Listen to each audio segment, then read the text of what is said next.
Hey guys, how you doing? I am working on my 02 Dodge today with the Cummins 47RE, and what I'm doing today is replacing the alternator, and also because I'm replacing the alternator, I'm going to go ahead and replace the batteries as well. I'm just getting started now, so this isn't going to be a how-to video as far as I know, but there's just kind of a few things I wanted to show you along our voyage of discovery today. I got this LED light at the Home Depot, and I just put an extension cord on it, and that gives me some more light where I'm working. And that I think is about 3,000 lumens, give or take. But what I also did is I got these LED floodlights. So this is a 250 watt equivalent LED floodlight, which is also 3,000 lumens, give or take. So I have one on a ladder over here, and then I have one up on a ladder over here. So I'm basically pumping 9,000 lumens under this hood. And let me see if I can just turn this off real quick for you. Just by pumping all this light in, it just makes it a much more pleasant and less shadowy place to work. So let me go back now and plug everything back in. So again, guys, it's just literally a night and day difference, even on a sunny day. With these trucks, when they get older, some of the grounds, there's a ground over there, there's a very important ground right over here, which then goes down to there's a bunch of three-letter acronyms that are under there. There's a ground that goes from there down to the bunch of three-letter acronyms it's aluminum, but it's a piece of steel. The ring, so you get a lot of white junk under there. So once you clean all this stuff off, and then there's a ground here, there's some grounds here, there's a ground back there, there's one on the motor. Basically, I went through and cleaned all my grounds because my truck wasn't shifting into overdrive smoothly, or for me, it would shift up into overdrive smoothly. When it came time to downshift, it would waffle and hesitate. It's a known issue. There's plenty of videos about shifting for this truck and how if you clean the grounds, quite often it'll resolve. It's got something to do with this wire, or, you know, my alternator in this truck, they say the alternators can create noise. We're just gonna go ahead and replace the alternator, and when you do an alternator, you're supposed to replace the batteries anyways. Right now, it is early October of 22, and I just wanted to show you guys, this is pretty cool. So I got this Interstate Megatron Plus, and I'm not sure, is Megatron the bad robot or the good robot? I'm not sure, but I got this Megatron Plus battery that I purchased in September of 13, and right now, again, it's October of 22. So I think this battery made it 9 years. And the really cool thing is if we take our little analog battery tester,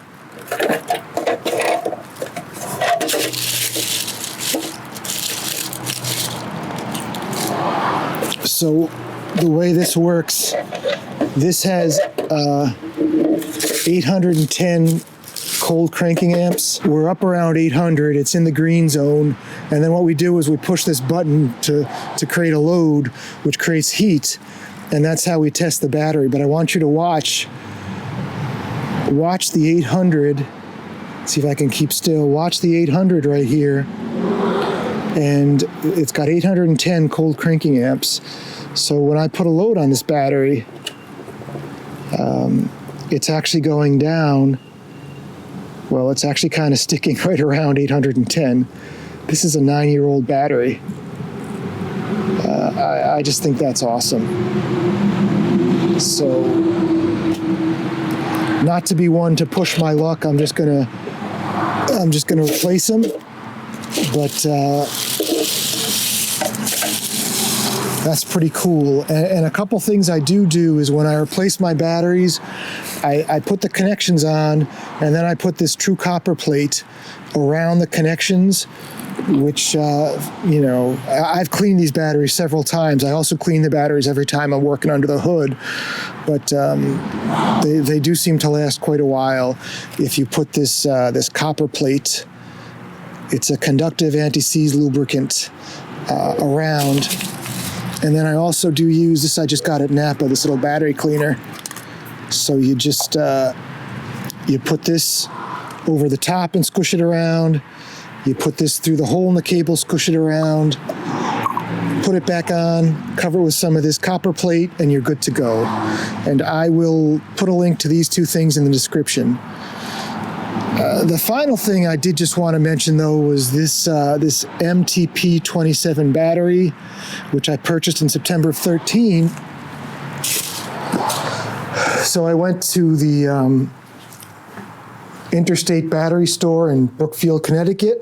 Shout out to the Interstate Battery Store. And they gave me this MT27 battery, which has 810 cold cranking amps and 1,000 cranking amps.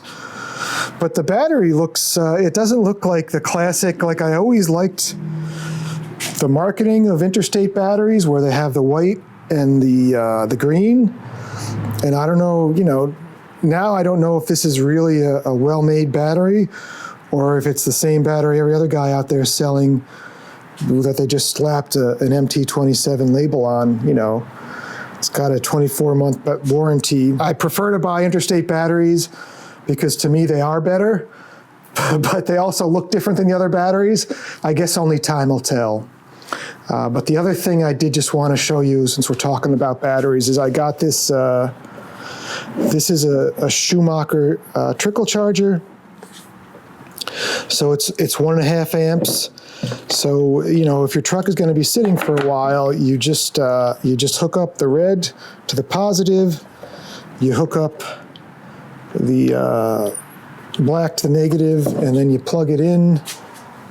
And what I did is I charged both of these batteries last night. So hopefully I'll get this right. I think I did. Nope.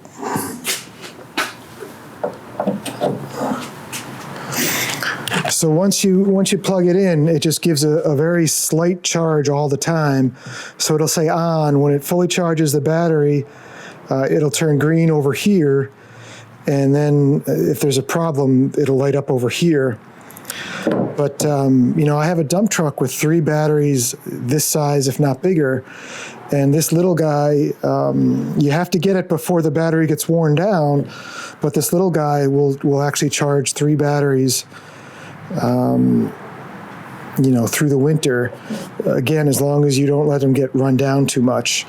And what I've noticed is sometimes if you charge a battery, even last night I had these on the charger for a few hours, and sometimes, I don't know why, I guess it's automatic, so there's some safety or something, but you'll come in and it'll have the faults on, but if you just unplug it and plug it back in, it goes back to charging. There's my new alternator. I got it at Rock Auto. It's remanufactured. I just thought I would show you guys a few things like that. You know, maybe the newbies can learn something, or maybe the guys that know more than me usually notice something that I didn't, or something I said wrong, and let me know down in the comments. Well, I got the old alternator out, and it was pretty straightforward. I mean, you loosen this one up, but you don't take it out.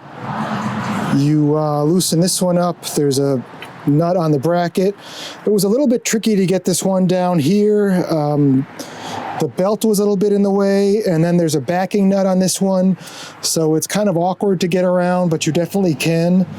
And then, you know, you got some connectors, so just take your time so you don't snap the connectors there. The one I ordered looks to match the one that was in the truck. The one that was in the truck, again, I'm not really sure there's anything wrong with this or not. The truck's 20 years old. I think I'm getting some noise. So I figure I'll just go ahead and replace it, and we'll see if the problem goes away. It is the parts cannon method, which I think I'm not supposed to do. Yeah, it is soaked in oil. The front main seal was leaking for quite a while. I did a whole series about that a year or two ago, if you want. I'll put a link in the description of that. But here's the new one. And if anybody wants to pause the video, this is the the original part number for a 2002 Ram 2500 quad cab 47RE transmission, automatic. Not sure that's going to be in focus or not, but hopefully you guys can get something out of that. It is the next day. I was getting very close to having the alternator in, but what was happening was I was having trouble installing it with this wire back here. I couldn't remember how it was, so I could get,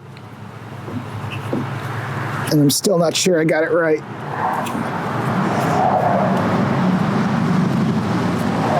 But this wire here was rubbing on the intake for the air, and I didn't want to rub a hole in that because I don't want to have to find this part. There's a little lug on this thick wire here, so you can only put it on certain ways. I just walked away yesterday, I was getting tired, and came back today and figured it all out. Hopefully we got that right.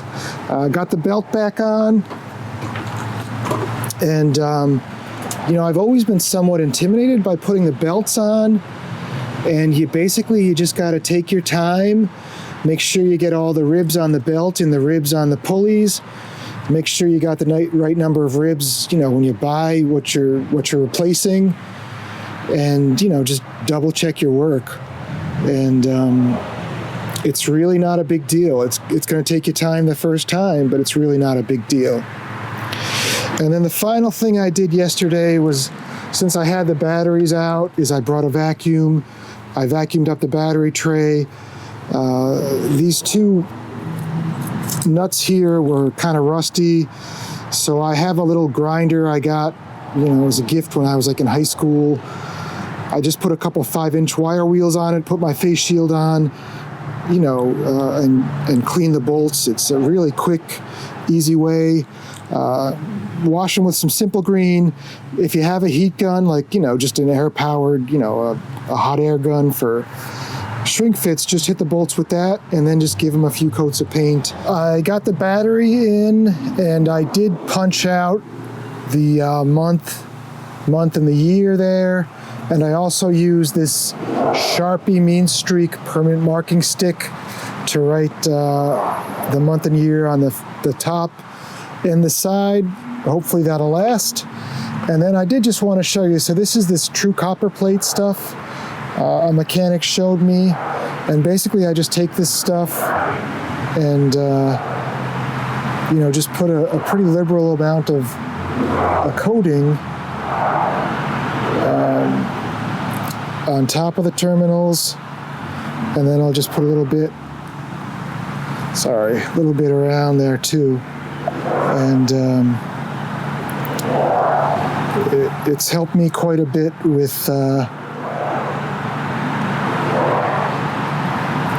getting green stuff. And I really don't know too much about how this works or why this works, but I just saw it done on my dump truck, and you know, if you do this, I don't notice the green stuff coming on the batteries. If you take the terminals off for some reason, this stuff just wipes off with a paper towel. You can still use a wire brush to clean it off and reapply. I think I did show you the alternators in, so what I'm going to do is just double check for tools, like the screwdriver I left over here. Hey guys, I just got back from my test drive, and everything went perfectly smoothly. The only thing I noticed was when I first turned the truck on, I noticed it would kind of kick up and kick down. I remember it used to do that a little bit when the truck was new, which I think it kind of kicks up the RPMs a bit when the alternator's charging, and then it goes back down when it's not.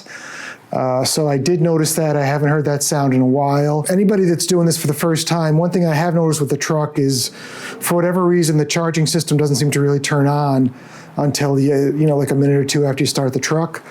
So if your charging system's low, don't know why, but that's something else I've noticed before today.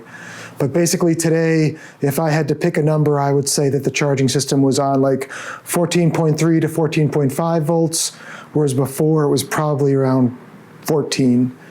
And then as the transmission went, which I didn't really notice any trouble with the transmission the last time I drove the truck, but I've been having trouble. I cleaned all the grounds, and I wanted to make sure there was no electronics, no noise coming from the alternator. So today the truck ran perfectly fine, and it did downshift a couple times. Like if it's running well, you can be going up a pretty steep hill at like 1200 RPM, and you really need to have a pretty good grade for the truck to kick down like around 1150 RPM. And I took it to some pretty steep hills where I had to like intentionally not give it gas and let the truck kick down. And it was a very crisp, smooth kick down. So, with 188,000 miles on my 20-year-old truck with a 47 RE, I still feel like my transmission has some more life. How much life, I don't know. For how long it's going to be good, I don't know. I just wanted to eliminate everything that it could be besides the transmission before I start throwing money at the transmission, because that's a lot of money to throw. Hopefully you got something out of that one.